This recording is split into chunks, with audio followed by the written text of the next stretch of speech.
Obviously, we're always very different when we come from Silicon Valley. We don't have any jackets, we just do the t-shirt thing, etc. And I've lost a little bit of weight since that picture was taken because I don't know if you know this, but Silicon Valley is going through a ketogenic craze in terms of diets. And obviously, as any good investor, I actually invested in the company and then did the whole thing and lost the weight, etc., etc. Today, I'm here to talk to you about traction. And I'm here to demystify traction to you in certain ways. You probably have all heard over the last few years that traction is the most important thing. Be it a software service for the enterprise space, software as a service, data as a service, be it for consumer software. You probably also even heard that even for hardware services, traction is the thing that matters the most. I will hope to convince you here today that I don't think that's the case, and neither should you. In effect, traction is important, but retention and engagement is the most important thing that you'll ever need to care about in your own services.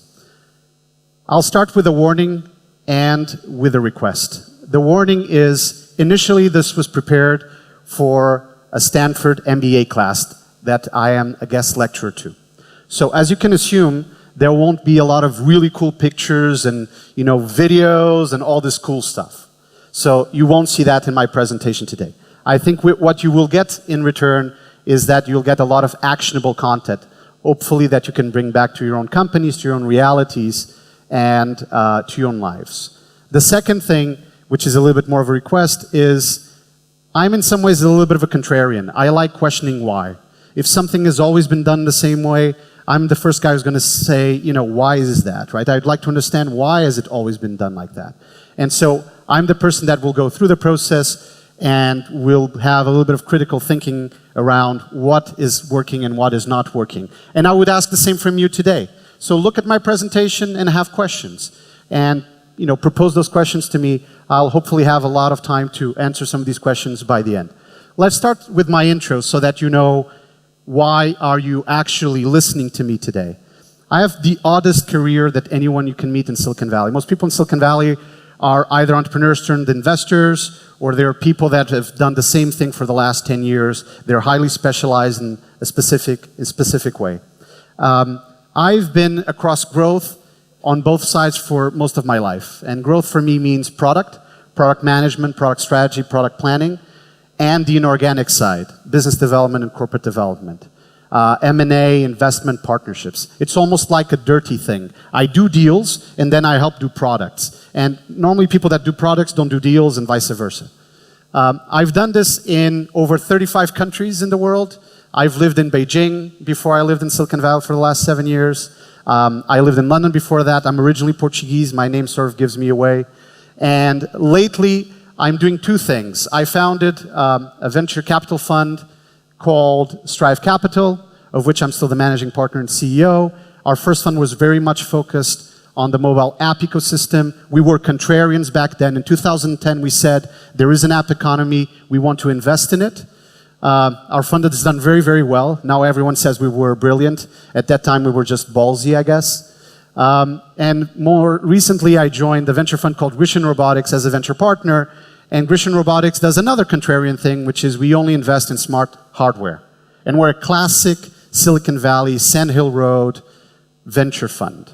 We only invest in smart hardware. That's like shocking almost when we introduced ourselves. Maybe in a few years people will tell us we were ahead of our time and we saw things that nobody else had seen. I've seen a variety of companies as an investor. We'll talk about my investor experience a little bit later on. I'll be here in a fireside chat with Peter Frankel. Obviously, all investors will show you this. They'll show you the beautiful companies they've invested in, but they'll only show you the successful ones, just so you're aware of that, right? You'll have to do a lot of digging to figure out the unsuccessful ones that failed miserably. At this point, you might still have a question, which is, well, cool, this guy's an investor, he's done all these things, but why should I actually listen to him. And this is my credibility slide. I'm a computer engineer. I've developed systems. I became an engineering manager, became a product manager. I never really stopped being a product manager. I just love product management so much. And product management is the opposite of strategy almost. Product management is about the details. The devils are always in the details in product management and in product marketing and in data science and analytics. The value is always in the details. I have helped establish teams in product management. I've helped hire teams. I've had my own teams. And obviously my experience as a portfolio manager, more as an investor, has helped me a lot because I see a lot of companies. I see their trajectories. I see how they go from A to B, how they fail sometimes even though they have a lot of traction. Companies can fail when they have a lot of traction. There's now a lot of debate whether Twitter has reached its plateau, if it's going to be, going up or going down for Twitter. How are they actually going to stay around? There's a lot of discussions around Snap and Snapchat, whether Instagram is just basically undercutting their market. So these things actually show us that sometimes a lot of traction is not necessarily a very positive thing. Going a little bit into the meat of it, 4 things to remember today. The first thing is that product market is everything.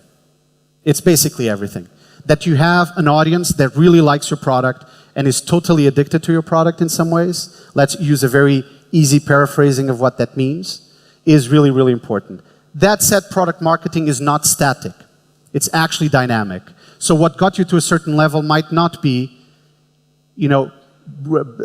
true if you go to the next level. So for example, Twitter, I was giving the example earlier, they clearly achieved product market fit at different points in time of their life as a product in the market, but they actually today might be struggling to achieve product market fit at a larger scale. And so again, it's not a static thing. Second thing, traction in and of itself is actually overrated. Retention engagement is the key. We will come back to that over and over again. The third statement is a statement that seems very simple, but actually is not, which is the retained users and the active users and the engaged users on your platforms, on your services, on your products, are the ones that bring more traction and more users. I call this word of mouth. And I'll stop there for a second because everyone says that's pretty obvious. It's actually not obvious at all. Because you'd be saying, well, for me to bring more users onwards, how does retaining and engaging the users I already have help me do that?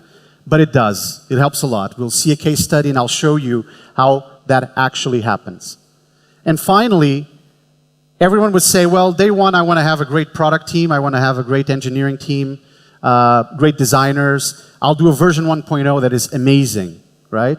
Version 1.0s are really cool, but they never really are the ones that will untap all the potential of your product and service.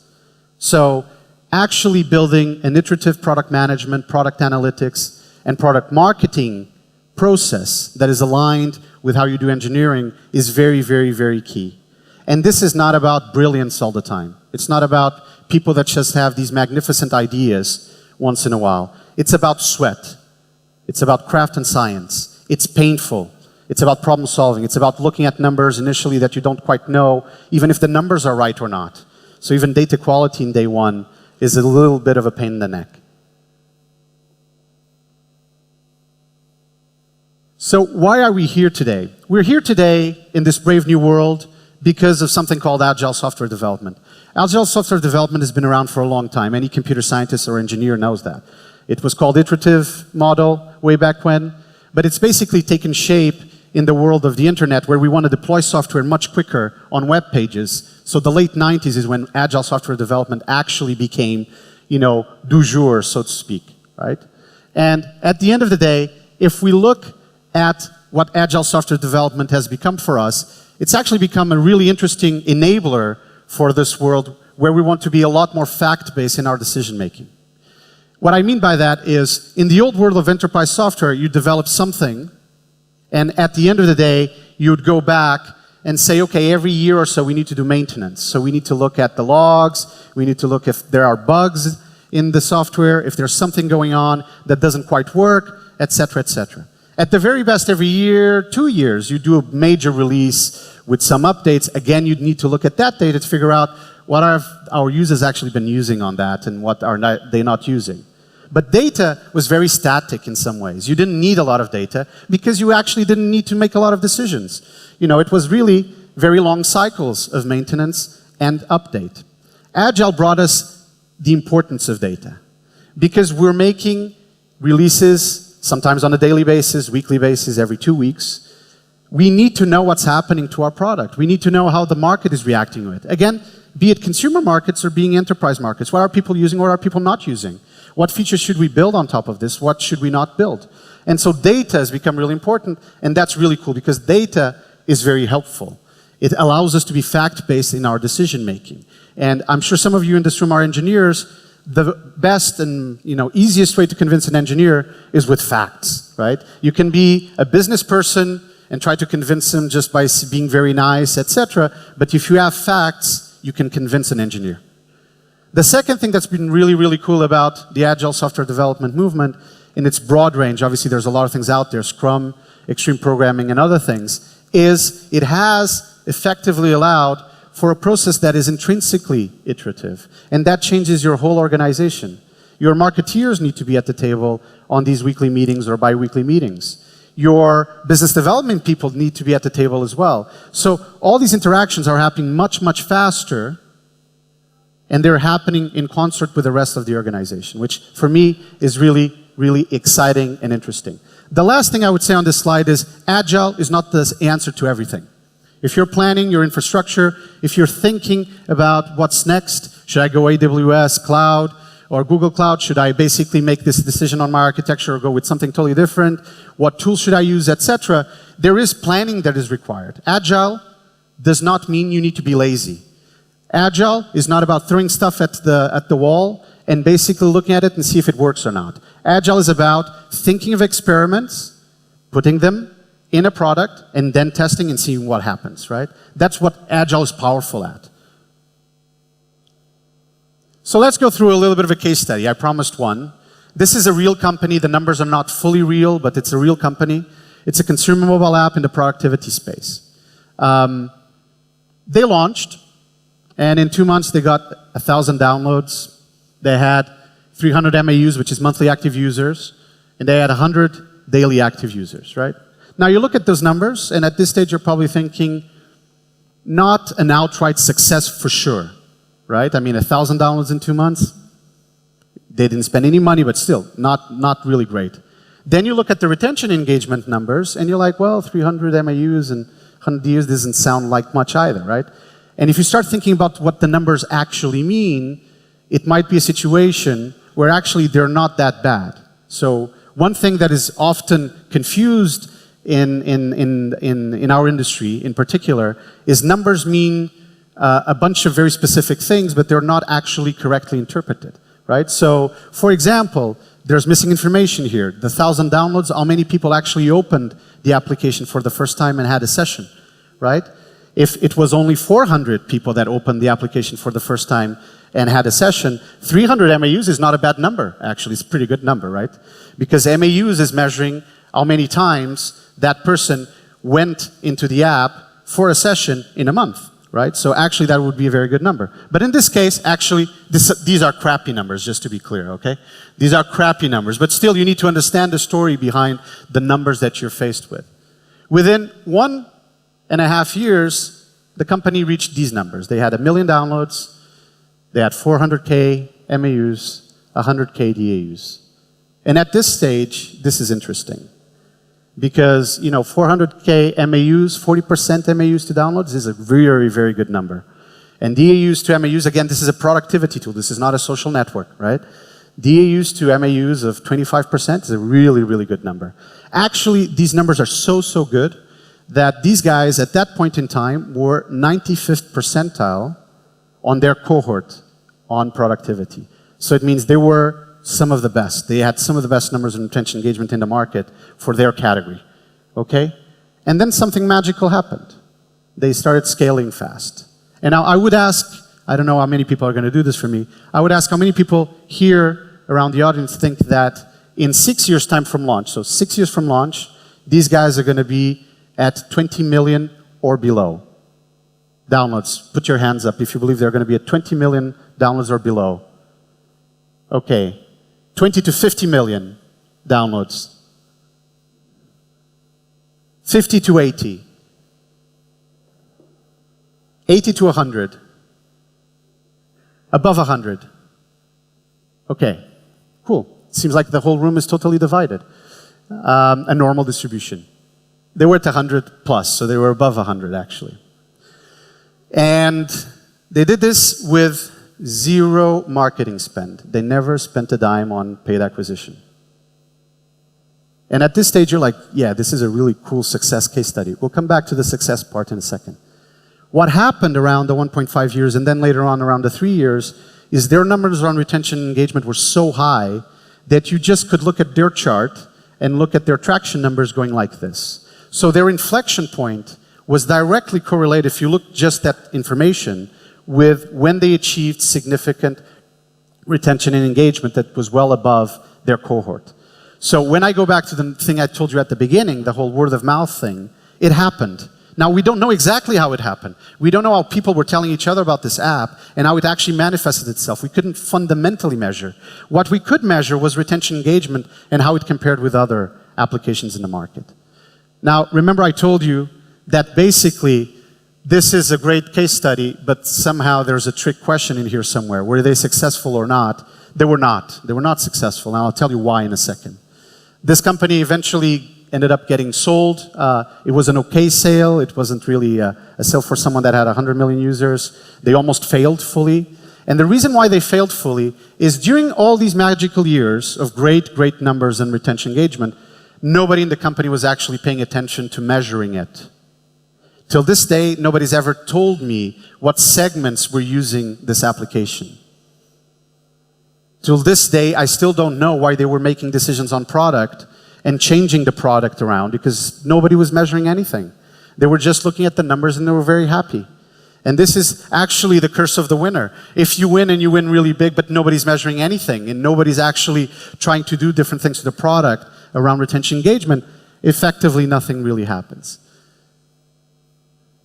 This slide is not so much telling you what's the right organization for a product marketing, a product management, and a product analytics team, but it's really showing all the functions you actually need to do within the company.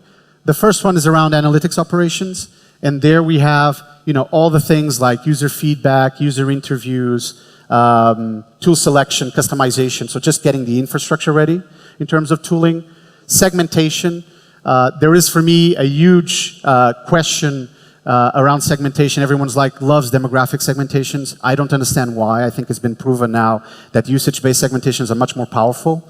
They're much more linked to actual engagement and retention. If you then have demographic things on top of the usage-based segmentation, that's cool, but otherwise, why would you do it? Growth hacking, some of you in this room might actually be growth hackers or have worked with growth hackers. I'm using it here in a very slight definition. And the reason why I'm doing that is I think growth hacking has become too big of a term anyway for the market. So in this case, growth hacking is really around external bringing of users and paid acquisition and free acquisition into your service, but never really related necessarily to the product. So it means that you're figuring out, for example, how to do search engine optimization, you're figuring out how to do cross-promotion if you have other assets, et cetera, et cetera. Retention engagement, we've already talked quite a bit about. There's a lot of experimentation about it. I would sort of emphasize the multi-channel re-engagement piece.